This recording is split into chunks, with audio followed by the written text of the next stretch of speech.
Hey, welcome back to Trek on the Tube. Yes, that's right, I have returned already. I told you I'd do my job and put out more videos this year. I'm hoping for a release maybe every, I don't know, like 2 weeks. I think that's manageable. We'll see how we get on. In any case, like, subscribe, share the video, share the channel around, help support the channel. Let's get back to making this thing the fastest growing Star Trek community on YouTube. And if you want to go a little further, become a patron. If you can. Or simply hit the thanks button or donate on Coffee. Options are available. Do know that you're not being forced. It means the world, thank you, but even if you just want to watch, that's fine. Thank you so much for watching. Today, we are doing something that we haven't done in a while. A Star Trek Species video. What? Okay, so Star Trek Picard Season 3 is coming out very soon. And I truly don't know what species will be featured, so rather than trying to anticipate that, I simply chose to talk about the Breen, considering it would seem these fellas are going to start playing a bigger role in the upcoming seasons of Lower Decks. Maybe. I hope. I don't know. So Star Trek Species, the Breen. Let's go. First featured in Deep Space Nine, the Breen are a very peculiar Star Trek species that we actually know only very little about. And most of what we do know is directly linked either to military situations or their involvement in the Dominion War. So when it comes to culture, for example, we can't really elaborate beyond them being rather reclusive and warlike. I mean, they do write nursery rhymes, which is nice. And they have a thing for refrigeration, apparently. Like, the entire species has a refrigeration engineer side hustle. No, okay, I'm just kidding, but for real, they do like the cold. See, the Breen are humanoid. They come from Breen, their homeworld. We don't know what that place is like, nor really where it is. And strangely enough, although we have seen them quite often on screen, and they do interact with other people of the universe, we've never seen what they look like either.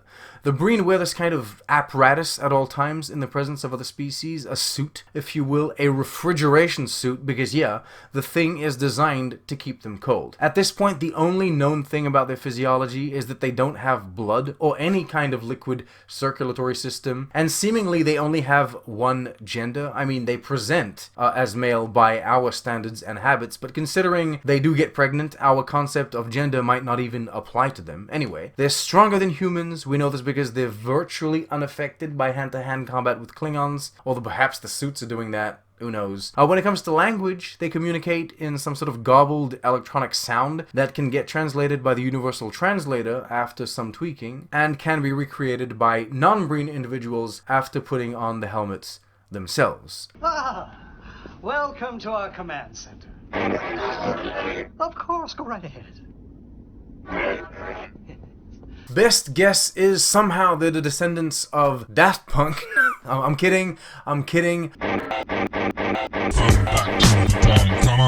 just trying to lighten the mood because basically we've already addressed everything that isn't related to war. The Breen are rallied behind a governing body named the Breen Confederacy. The first people to have interacted with them, it would seem, are the Klingons. They once sent a fleet into their space, but that fleet never came back. Described as untrustworthy by the Romulans, as well as dangerous but dishonorable by the Klingons, the Breen have certainly created a reputation for themselves over the years. As of the 24th century, they are considered an underestimated species and are held responsible for many unprovoked, indiscriminate attacks on Beta Quadrant and Alpha Quadrant worlds, some of those even Federation planets. Known to the Ferengi as mercenaries and confirmed as being people that capture the survivors of the ships and colonies they attack in order to enslave them and have them work in their dilithium mines, the Breen really don't have that much going for them in terms of friendly points. What's interesting is how strategic they are with their brutality too. Like, if they can avoid physical contact, they will. They prefer to stun captives from a distance, and even when moving prisoners, tend to allocate 3 guards per person just in case. Difficult to deceive, the Breen have a distinct distaste for surrender. We learned that during the Dominion War, which brings us to a very important part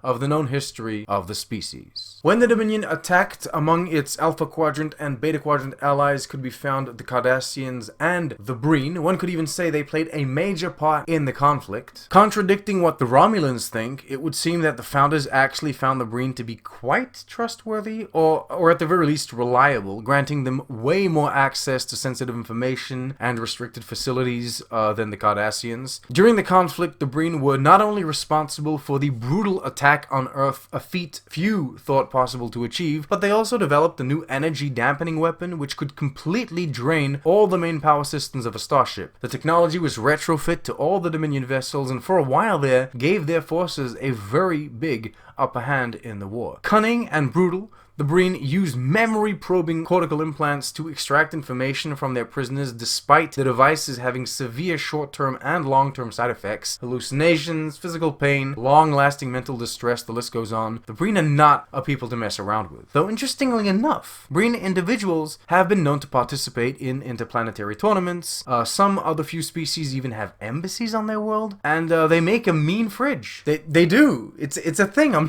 not making this up. Breen cold storage technology is high quality. It's a well-known fact. The Breen, they're good with their fridges. They know what the hell they're doing. Maybe they're just like a massively misunderstood people. Kind of like how Lower Decks is addressing the Orions, the stigma that's associated with being an Orion. Everyone thinks that Tendi is like a pirate. She's a horrible person. Maybe it's the same thing with the Breen. Maybe it's the same thing with the Breen. Maybe there's like a bunch of Breen people out there that are just trying to live their lives. You know, they have bars or clothing stores that are open. They're just simple tailors. You know what I mean? Maybe the Breen, maybe they have like a babysitting program or something. They're really nice, and everyone just assumes they're dreadful people. You know, they have to live in the shadow of the decisions made by the governing body. It's so sad. Or maybe they're just jerks. But I digress. To finish this off, I'll just say that their vessels are organic-based, meaning they grow them, or at least in part. They're not the only people to do so in Star Trek, but around Federation space, it is quite rare. Though not confirmed, people believe their vessels are equipped with cloaking devices. The reason for this is their crazy ability to mobilize fleets incredibly fast. It seems like there's always an attack force ready to go in every corner of space. Just the thought of the Breen strike teams cloaked all across space is terrifying, to be honest.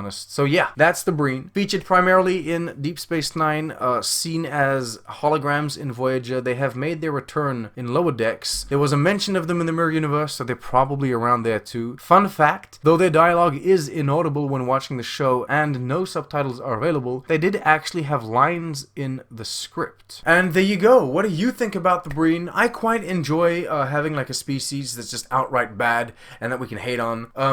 Although maybe like we said earlier, some of them are nice. I'm not sure they're the best fit for Lower Decks, admittedly. I think maybe they would be interesting. I feel like they're very dark, very somber. I like the Packlids as the enemies for like Lower Decks. I feel like they fit the vibe of that show better. These guys could be a good enemy in like the Section 31 show, if that ever happens. In any case, I'm happy to see them come back. It's nice to have a return of a species that we do know, but we're not too familiar with. That's it. Thank you so much for watching. Subscribe, share the video. A huge thanks to the channel patrons, as usual. You're all fantastic. And as always, live long and prosper.